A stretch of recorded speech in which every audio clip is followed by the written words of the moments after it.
بسم اللہ الرحمن الرحیم۔ محترم بزرگوں اور دوستوں، آپ کے سامنے آج کی رات میں قرآن مقدس کو ختم کیا گیا۔ آپ حضرات نے سنا، کلام الہی بہت اونچا ہے۔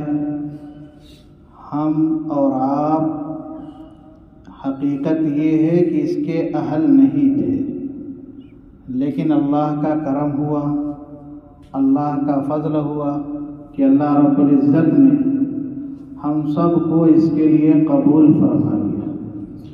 یہ اللہ کی محبت کی بات ہے۔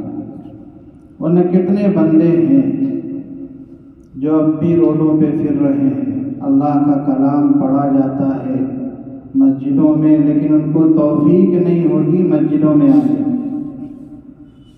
ایسا نہیں کہ وہ خود نہیں آئے، اللہ نے انہیں آنے سے روک دیا ہے، کسی جرم کی وجہ سے، کسی گناہ کی وجہ سے، کسی اللہ کی نافرمانی کی وجہ سے۔ تو ہم بڑے خوش نصیب ہیں کہ اللہ تعالیٰ نے اپنے مقدس کلام کے سننے کے لیے ہم سب کو یہاں پر جمع فرمایا، اور مسلسل ہم سنتے رہے، اور آج اللہ تعالیٰ کا قرآن تراویح کے اندر مکمل ہوا، ختم ہوا۔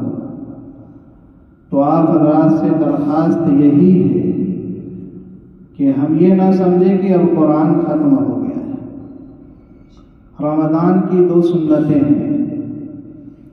ایک سنت ہے تراویح کے اندر پورا قرآن سننا، اور دوسری سنت ہے پورے رمضان تراویح کا پڑھنا۔ 2 سنتیں ہیں۔ ابھی ہم نے ایک سنت کو ادا کیا ہے، مکمل قرآن کو ہم نے سن لیا ہے۔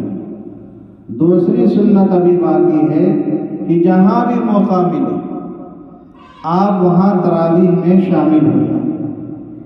قرآن کہیں آگے ہو، پیچھے ہو، کہیں علم تری کیف سے پڑھا جاتا ہو، کہیں جگہ بھی نہ ملے، آپ تنہا 20 رکعت پڑھ لیں، روزانہ معمول بنائیں۔ تو یہ پورے مہینے کی سنت ہے کہ پورے رمضان میں تراویح کا پڑھنا، یہ ایک الگ سنت ہے، اور قرآن کا ختم کرنا یہ الگ سنت ہے۔ تو ایک سنت مکمل ہوئی ہے۔ ایسا نہ ہو کہ آج کے بعد ہم تراویح کو چھوڑ دیں، تو یہ بڑی محرومی کی بات ہوگی، بے برکتی کی بات ہوگی، اللہ سے دوری کی بات ہوگی۔ اور دوسری چیز، ہمیں اپنی زندگی میں روزانہ معمول بنانا ہے کچھ نہ کچھ قرآن کی تلاوت کا۔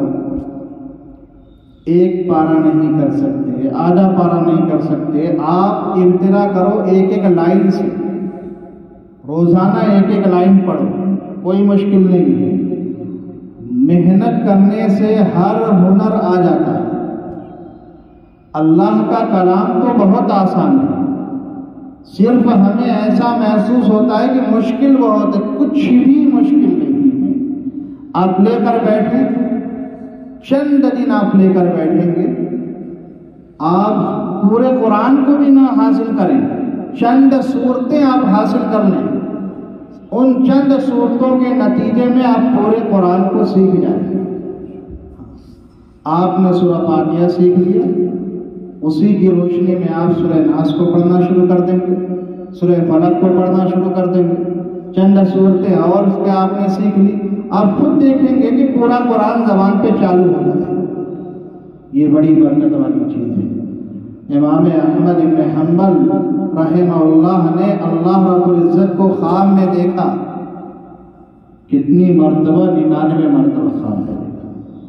بڑی اونچی ہستی تھی، اتنی اونچی ہستی تھی کہ جس روز امام احمد بن حنبل کا انتقال ہوا، آپ کی جنازے کو دیکھ کر کے 50,000 سے زائد غیر مسلموں نے ایمان قبول کر لیا۔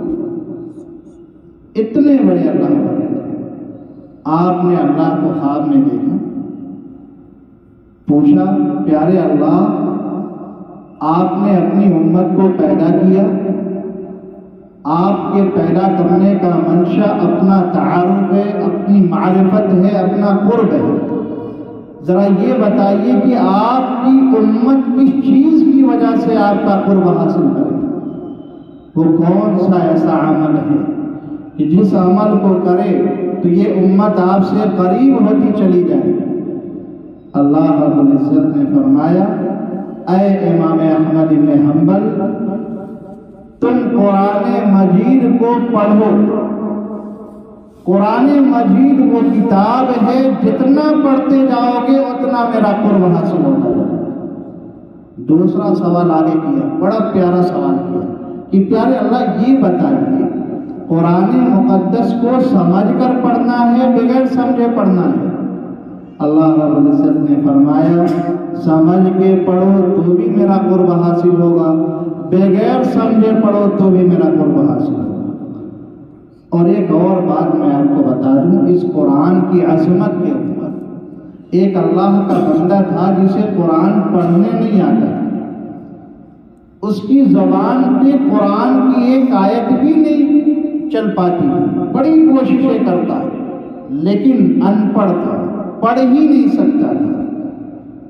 جب اس کا انتقال ہوا، اس کی قبر کو کسی وجہ سے کھودا گیا تو لوگوں نے دیکھا کہ اس کی قبر خوشبو سے معطر ہے اور گلاب کے پھول بچھے ہوئے ہیں، جنت کا نمونہ بنی ہوئی ہے۔ تو اس وقت کے جو بزرگ تھے وہ ان کی بیوی کے پاس پہنچے، پوچھا کہ تمہارے شوہر کا کیا عمل تھا؟ فرمایا کیا بات ہے؟ بولے کہ ہم نے ان کی قبر کو کھودا تو قبر جنت کا نمونہ بنی ہوئی ہے اور خوشبوؤں سے معطر ہے۔ فرمایا میرے شوہر کا کوئی خاص عمل نہیں تھا، زندگی میں ایک عمل تھا، جب سے شادی ہوئی ہے، فرمایا شادی ہوئے 40 برس کا عرصہ گزر گیا، 40 برس سے میں دیکھ رہی ہوں کہ وہ میرا شوہر فجر کی نماز کے بعد قرآن کو لے کے بیٹھتا، قرآن کی ایک ایک آیت پر اپنی انگلی کو رکھتا اور کہتا کہ پیارے اللہ، مجھے پڑھنا نہیں آتا، میں ان پڑھ ہوں، میں تیرے کلام کو اپنی زبان سے ادا نہیں کر سکتا، لیکن تو نے اس آیت میں بھی جو فرمایا وہ سچ فرمایا۔ دوسری آیت پہ انگلی رکھتا، فرماتا کہ اے اللہ، تو نے اس آیت میں جو بات بیان کی وہ بالکل سچ بیان کی۔ 40 برس تک اس بندے کا یہ عمل رہا، ہر آیت پہ اپنی انگلی کو رکھ کر یہی کہتا، پیارے اللہ تو نے یہ بھی سچ فرمایا، پیارے اللہ تو نے یہ بھی سچ فرمایا۔ اور اس کی یہ ادا اللہ کو اتنی پسند آئی کہ جب اس بندے کا انتقال ہوا تو جنت کے آثار وہیں سے شروع۔ تو مسلمان، آپ سے درخواست یہی ہے، قرآن کی محبت کو اپنے دل میں بیٹھاؤ۔ یہ کہہ دینا بڑا آسان ہے کہ ہمیں پڑھنا نہیں آتا، لے کے بیٹھو۔ قرآن کو چھونا بھی عبادت ہے، سینے سے لگانا بھی عبادت ہے، اس کو بوسہ دینا بھی عبادت ہے، اس کو صاف ستھرا کرنا بھی عبادت ہے، اس کو خوشبو سے معطر کرنا یہ بھی عبادت ہے۔ کبھی آپ یہ عذر پیش نہ کرو، اور کوشش تو یہ کرو کہ اپنے محلے کے امام کے پاس یا کوئی اور آقا جاننے والا ہو جو قرآن کو جانتا ہو، 5 منٹ 10 منٹ اس کے پاس بیٹھو، زیادہ نہیں، ایک آیتیں سیکھو۔ 5 منٹ تو آپ ویسے ہی ضائع کر دیں، تو 5 منٹ جب آپ لگائیں گے تو انشاءاللہ قرآن آپ کو آسانی کے ساتھ آ جائے گا۔ اللہ تعالی ہم سب کو قرآن کے انوار و برکات سے خوب مالا مال فرمائے، اور اس ماہ مبارک میں بھی اور اس کے بعد ہمیشہ پوری زندگی اللہ تعالیٰ اس قرآن کی تلاوت کی توفیق ہم سب کو نصیب فرمائے، اور اس کی خدمت کے لیے اللہ تعالیٰ ہم سب کی نسلوں کو قبول فرمائے۔ آپ حضرات کی نسلوں میں اللہ عالم باعمل بھی بنائے، حافظ قرآن بھی بنائے، تو یہ بہت اونچی چیز ہے۔ تو میں آپ حضرات سے بہت عاجزی کے ساتھ درخواست کرتا ہوں، کبھی قرآن کو ٹھکرانا نہیں، پیچھے نہیں چھوڑنا۔